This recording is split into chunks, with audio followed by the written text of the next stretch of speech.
नमस्कार, मैं दिलीप नारायण सुमन। आप देख रहे हैं दर्पण का सफ़र। आज हम विश्व भारती जनसेवा संस्थान के प्रधान कार्यालय निरसा गए, जहां राष्ट्रीय सचिव नगेंद्र कुशवाहा से विस्तृत में और भुगतान के बारे में चर्चा की। प्रस्तुत है नगेंद्र कुशवाहा के साथ चर्चा। इस देश के किसी भी कानून को नहीं मानते, इनको बाहर रहने का कोई अधिकार नहीं है। अभी तक मात्र एक गिरफ्तारी हुई है, लेकिन ये शुरुआत है, अंत नहीं है। आप देखेंगे महीना 2 महीना के अंदर मैडम सपना राय, उनके दोनों सुपुत्र जयव्रत राय, ओपी श्रीवास्तव, तमाम, अभी तो नीरज पाल का नंबर है, इसके बाद में नीरज पाल का होगा, उसके बाद डीके श्रीवास्तव जी का होगा। सब लोग झारखंड के जेल में आएंगे। ये हम लोग का पूरी प्रयास है।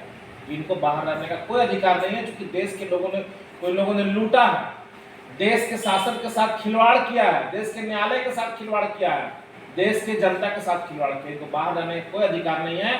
इसीलिए इन लोगों पर 409, 420 जैसी धारा पर लगा हुआ है, जिसमें 10 साल से लेकर आजीवन कारावास है। और पीड़ितों का भुगतान वो कौन करेंगे? पीड़ितों का भुगतान बाहर रह के भी कहाँ कर रहे हैं? इनको अंदर करवाया जाए और सहारा की तमाम संपत्तियां जो कौड़ी के दाम पे बेच रहे हैं, जिसमें इस देश के जितने भी जमा करता है उनका अधिकार बनता है, सारी संपत्तियों को जब्त करा करके, और प्लस जो सहारा सिविल अकाउंट में 23-24 हजार करोड़ रुपए पड़ा हुआ उसको निकलवा करके देश के लोगों को भुगतान करवाना है। यही तो काम कर रहा है विश्व भारती। इसी के लिए सुप्रीम कोर्ट भी गए हुए हैं और सीआईडी में भी केस किए हुए, और पटना में हम लोग पीआई भी डालने जा रहे हैं। यही तो काम कर रहे हैं हम लोग। आप बताइए अशोक जी, कैसे भुगतान होगा? भुगतान होगा, देखिए, आप अधिकारी लोग को अरेस्ट करा देंगे, भुगतान कैसे होगा? देखिए, कहने का मतलब है कि भुगतान विगत 4-5 सालों से नहीं हो रही है। तो 4-5 साल से नहीं हो रही थी, लोग तो बाहर थे, अंदर में तो है नहीं कि भुगतान करने में बाधित हुआ, ऐसा तो है नहीं। तो परेशानी में थे, सुब्रतो राय का निधन हो गया, ये सब भी तो आया है। ये सब परेशानी क्रिएटेड है, कोई परेशानी नहीं है। अगर परेशानी रहता तो इनके बच्चे मैक्सिडोनिया में राजा की जिंदगी जी रहे हैं, इनकी पत्नी सपना राय रानी की तरह जिंदगी जी रहे हैं। सुब्रत राय खुद अयासी करते करते इस दुनिया से चले गए। उनका बड़ा बड़ा महफिल सजाना, इतने लोग जब परेशानी थे तो अपने जन्मदिन के नाम पर स्पेशल ट्रेन चला करके 400-500 करोड़ रुपया जाकर के मुंबई में फूंक देना, ये कौन सी परेशानी में? परेशानी में तो इस देश का निवेशक है, और जो उनका पैसा निवेशकों का जो एजेंट लोग जमा कराया था वो परेशानी में है। सहारा के एक भी अधिकारी परेशानी में कहाँ है? इनका तो जो मस्ती चल रहा था, जो अयासी चल रहा था, वो आज भी चल रहा है। ये कहाँ परेशानी में है? बोला जाता था कि सुब्रतो राय देशभक्त हुआ करते थे, इंडिया क्रिकेट टीम का जो है प्रायोजक हुआ करते थे। तो ये सारा कुछ कहाँ चला गया अभी भुगतान के समय आने पर? राष्ट्रभक्ति के नाम पर राष्ट्र के लोगों को इन लोगों ने लूटा है। जैसे हम लोग जहाँ पे बैठे हुए हैं, यहाँ बंगाल का ये क्षेत्र है, और बंगला में एक कहावत क्या था, अति भक्ति चोरे लक्षण। जो ज्यादा भक्ति रहता है उसका चोर का लक्षण है। जो ज्यादा राष्ट्र भक्ति करता है वही राष्ट्र को लूटता है। जो ज्यादा भगवान की भक्ति करता है वही भगवान के नाम पर लोगों को लूटता है। ये तो कई एग्जाम्पल समाज में आए हुए हैं। उसी में सुब्रत राय थे, जो राष्ट्र भक्ति के नाम पर देश के 13 करोड़ लोगों का धन ठग लिया, अपने बच्चों का भविष्य संवारने के लिए उसको विदेश भेज दिया, अपना अयासीपूर्ण जीवन बिताया, और देश के लोगों को पाई पाई को तरह के लिए तरसा दिया। ऐसा राष्ट्रभक्ति का क्या मतलब है? कौन सा राष्ट्र का वो कानून मांगे हैं? माननीय सुप्रीम कोर्ट ने उनको आदेश दिया था कि 24,700 करोड़ रुपया जमा करा दो, तो इन्होंने जमा नहीं कराया। सुप्रीम कोर्ट का आदेश का उल्लंघन किया। माननीय सुप्रीम कोर्ट ने आदेश दिया था कि जो भी जमीनें बिकेगी वो सहारा सिविल एस्क्रो अकाउंट में जाएगा, उस पैसे को भी ये लोग नहीं जमा किए। बाहर संपत्ति बिक गई और सेबी के खाते में जमा भी नहीं हो गया। ये कौन सा देश का कानून का पालन हुआ? कई सारे कंज्यूमर कोर्ट ने इनको आदेश दिया कि लोगों का भुगतान कर दो, भुगतान नहीं कर रहे हैं, लोगों का पैसा हड़प करके बैठे। इसको देशभक्ति कहते हैं क्या? अगर ये देशभक्ति है तो देशद्रोही क्या है? देशद्रोह का कानून पर चलना चाहिए। तमाम जितने भी इन लोग हैं, भारत सरकार से हम डिमांड करते हैं कि देशद्रोह का आरोप चला करके इनको आजीवन सहारा के सभी अधिकारी को जेल में सड़ा देना चाहिए। सुब्रतो राय के बाद कंपनी का सीईओ दूसरा कौन हुए? ये तो सहारा वाले बताएंगे ना, ये तो उनसे पूछना चाहिए। आज तक इनका हिम्मत नहीं पड़ा कि इस कंपनी का मैनेजिंग डायरेक्टर कौन होगा, ये आज तक घोषणा नहीं कर पाए। केवल इसलिए नहीं घोषणा कर पा रहे हैं कि जो भी उस कुर्सी पर बैठेंगे उनको इतना बड़ा जो केस पर केस हो रहा है उनको झेलना पड़ेगा। आज तक के लोग घोषणा नहीं कर पाए, और मुझे नहीं लगता कि घोषणा कर पाएंगे। जिस प्रकार से हम लोग बिंदास आपको इंटरव्यू दे रहे हैं, अगर आपका क्षमता अगर है या किसी मीडिया का है तो जाकर के सपना मैम का भी लेकर के दिखा दे, जाकर के ओपी श्रीवास्तव का लेकर दिखा दे। कहाँ रह रही है सपना मैम? सब लोग अंडरग्राउंड है, सब अंडरग्राउंड है। कितने देश के वारंट जारी हो चुके हैं, पुलिस इनको ढूंढ रही है, लेकिन पुलिस के लोग मिलते ही नहीं है। लेकिन मीडिया को कैसे मिल जाएंगे फिर? ये तो मीडिया वाला जाए ना, मीडिया के पास तो बहुत सा बहाना रहता है उन लोगों को ढूंढने के लिए।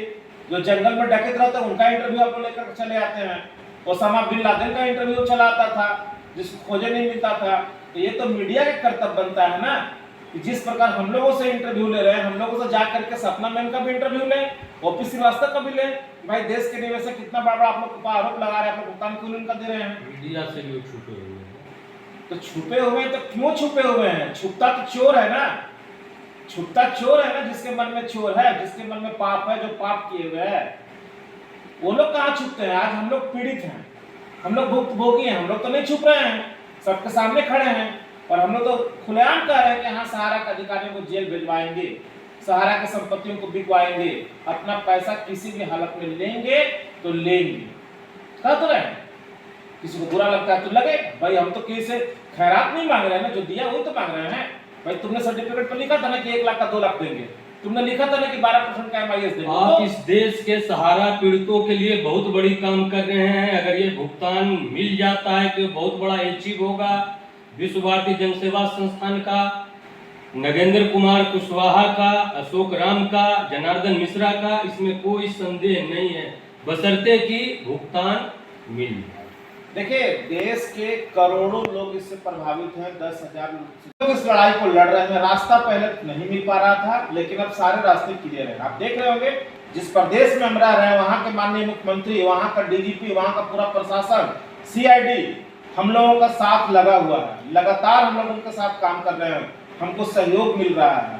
तो हम तो धन्य मनाते हैं अपने आप में कि हम जिस प्रदेश में हैं, वहाँ के सारे अधिकारी, सारे नेता, मुखिया जो यहाँ के हैं, माननीय मुख्यमंत्री, सब लोग हम लोग के साथ खड़े हैं। झारखंड सरकार आपको बहुत मदद कर रही है। बिल्कुल 100% बहुत मदद मिल रहा है। आज झारखंड सरकार अगर हमको मदद नहीं किया होता तो राष्ट्रीय पटल पर ये इतनी बड़ी लड़ाई नहीं होती।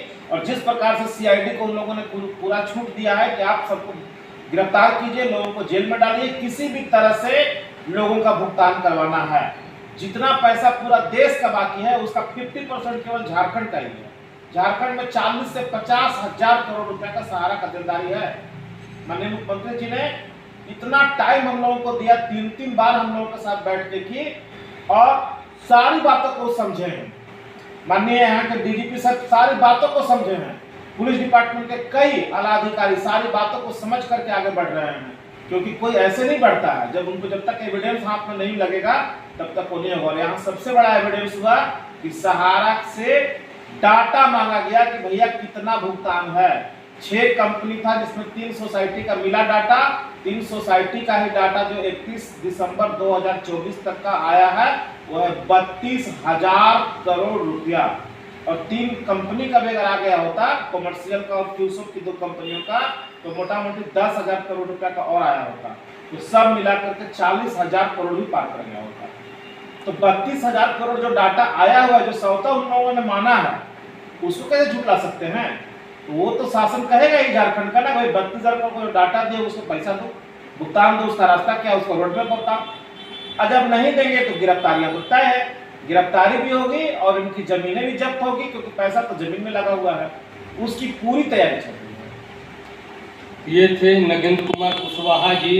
अब गृह मंत्रालय से मेरा भी आग्रह है, माननीय गृह मंत्री अमित शाह जो कि सहकारिता मंत्री भी हैं, वो जो है पीड़ितों का भुगतान यथाशीघ्र कराने, नहीं तो उनका भी नुकसान इस पर मैं एक बात कहना चाहूंगा कि इस देश में अभी तक जितने भी गृह मंत्री हुए और सहकारिता मंत्री बने हैं, सबसे कमजोर अगर कोई गृह मंत्री हुए हैं तो वो माननीय अमित शाह जी साबित हुए। आज सहारा का जो डाटा था, जो 5,000 करोड़ रुपया इन लोग पोर्टल से लिए, लोगों को भुगतान के लिए वादा किया कि हम 45 दिन में दे देंगे। सहारा इंडिया ने डाटा नहीं दिया, कारण सबका डिफेंसेसी आ गया। 99% लोगों का क्लेम रिजेक्ट हो गया। सहारा ने लिख के दिया था कि मैं डाटा सही दे रहा हूं, अगर हमारा डाटा अगर गलत होगा तो आप मेरे ऊपर कार्रवाई करें। तो कार्रवाई क्यों नहीं किया? एक भी अधिकारी को अगर अमित शाह जी अगर गिरफ्तार किए हो तो तुम डाटा क्यों नहीं दे रहे हो, तो उसका नाम बता दीजिए। एक बार भी वो बोले हो भाई तुम डाटा क्यों नहीं दे रहे हो, जबकि डाटा ठीक कराने का काम किसका था? सहकारिता मंत्रालय का ही था। तो माननीय अमित शाह जी और नरेंद्र मोदी का 56 इंच का सीना जो दिखाने के लिए है, इनका जो सीना है ना केवल झूठा सीना है। अगर ये 56 इंच का सीना दिखा दिए होते तो आज ओपी श्रीवास्तव, सपना राय और तमाम सहारा के अधिकारी जेल में होते और सहारा की संपत्ति जब्त करके सहारा शिविर में जो पैसा रखा हो उसको निकाल करके देश के लोगों को भुगतान कर दिए होते। अब तक का सबसे कमजोर प्रधानमंत्री नरेंद्र मोदी जी और सबसे कमजोर गृह मंत्री अगर इस देश में कोई साबित हुआ है तो माननीय अमित शाह जी हैं। तो डर लगता है सहारा से इन लोगों को, सहारा पे हाथ डालने में इनका हाथ कांपता है। एक तरफ कहते हैं कि सहारा इंडिया में स्कैम हुआ है, कई मंचों पे कहे हैं कि सहारा स्कैम का जिम्मेवार अखिलेश यादव है, तो कहीं सहारा स्कैम का जिम्मेवार हेमंत सोरेन जी हैं। जब तुम स्कैम मान रहे हो तो जिस कुर्सी पर आप बैठे हुए हैं, गृह मंत्रालय से भी कोई बड़ा पद होता है इस देश में क्या? जब स्कैम है तो स्कैम का जांच कराओ, लोगों को न्याय दो, जिसने गलत किया उसको जेल में डालो। क्यों नहीं कर रहे हो? आज झारखंड सरकार के पास में जितना क्षमता है अपनी क्षमता के हिसाब से बढ़ रहा है, लेकिन पूरी क्षमता तो अमित शाह के हाथ में ही था, वो क्यों नहीं किए? आज 5000 करोड़ रुपया मांगने के लिए गए, सहारा से जो पैसा रखा हो उसे 5000 करोड़ रुपया मुझे दे दीजिए, देश के निवेशकों का भुगतान कराना है। इनके अटॉर्नी जनरल गए भारत सरकार के तो एक सप्ताह में 5000 करोड़ रुपया मिल गया। अगर ये गए होते सुप्रीम कोर्ट में कि एमबी वैली में 62,000 करोड़ रुपया लगा हुआ है, एमबी वैली को हमको टेक ओवर करना है, तो एक सप्ताह में उनको मिलता कि नहीं मिलता? और ये कहते कि जो सेबी में पैसा रखा हुआ है 23-24,000 करोड़ रुपया, ये भी निवेशकों का, ये भी देते।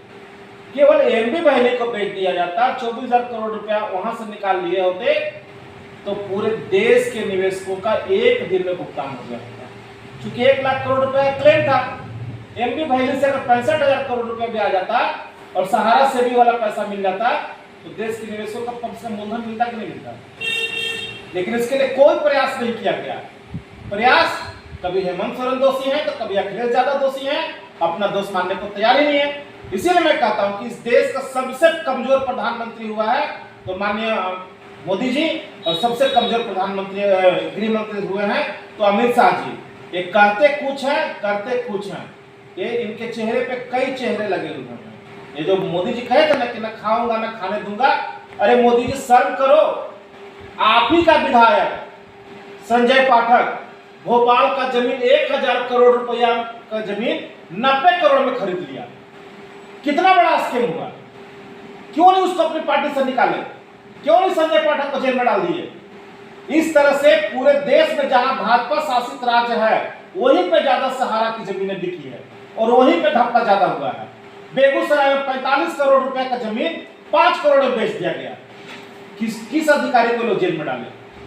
आज हम लोग ये सब काम करने के लिए सुप्रीम कोर्ट में जा रहे हैं तो हमारे पास साधन कम है, लेकिन यही काम अगर भारत सरकार, जिसको हम लोग चुन के भेजते हैं, अगर वो जाता अगर सुप्रीम कोर्ट में कि देश के निवेशकों का भुगतान दिलवाने का यही एक रास्ता है कि इनकी संपत्ति एमबी वैली वगैरह जितना जमीनें को जब्त करने दिया जाए और सहारा से में जो पैसा है उसको हमको रिलीज किया जाए, तो ये काम बहुत ही आसानी से हो गया होता। जो करना नहीं, तो आबादी हो तो वो पीड़ित ही नहीं कहलाएगा, वो जनता कहलाएगा। जनता में इनका संदेश गलत जा रहा है। कुछ राज्य हार चुके हैं, कुछ आने वाला समय है, फिर केंद्र में भी इसका आँच आ सकता है। इसलिए जितना जल्दी हो पीड़ित का भुगतान करें।